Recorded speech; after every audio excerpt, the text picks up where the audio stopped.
gave orders to build a temple for the name of the Lord, and a royal palace for himself. He conscripted 70,000 men as carriers and 80,000 as stone cutters in the hills, and 3,600 as foremen over them. Solomon sent this message to Hiram, king of Tyre: "Send me cedar logs, as you did for my father David, when you sent him cedar to build a palace to live in. Now I am about to build a temple for the name of the Lord my God, and to dedicate it to him for burning sacrifices, or for burning fragrant incense before him, for setting out the consecrated bread regularly, and for making burnt offerings every morning and evening, and on Sabbaths and new moons, and at the appointed feast of the Lord our God. This is a lasting ordinance in Israel. The temple I am going to build will be great, because our God is greater than all other gods. But who is able to build a temple for him, since the heavens, even the highest heavens, cannot contain him? Who then am I to build a temple for him, except as a place to burn sacrifices for him? Send me, therefore, a man skilled in work in gold and silver, bronze and iron, in purple, crimson, and blue yarn, and experienced in the art of engraving, to work in Judah and Jerusalem with my skilled craftsmen, whom my father David provided.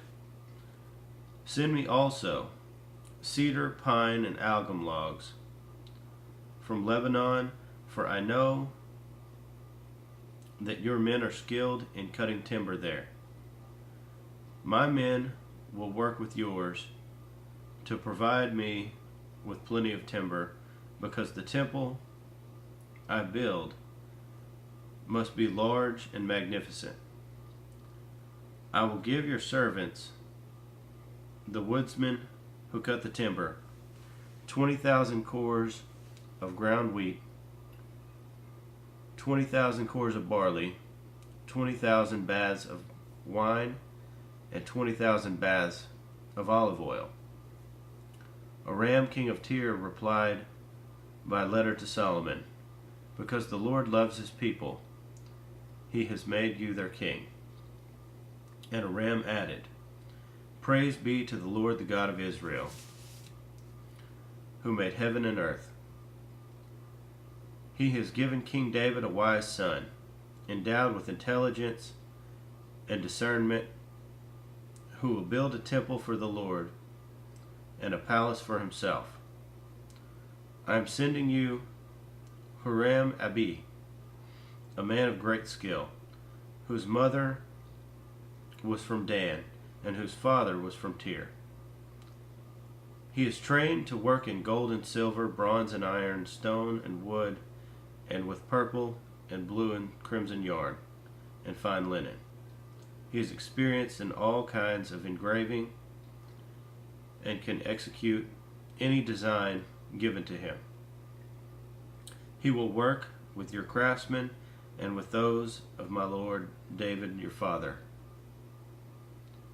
Now let my lord send his servants the wheat and barley and the olive oil and wine he promised, and we will cut all the logs from Lebanon that you need, and will float them in rafts by sea along to Joppa. You can take them up to Jerusalem." Solomon took a census of all the aliens who were in Israel after the census his father David had taken, and they were found to be 153,600. He assigned 70,000 of them to be carriers and 80,000 to be stone cutters in the hills, with 3,600 foremen over them to keep the people working.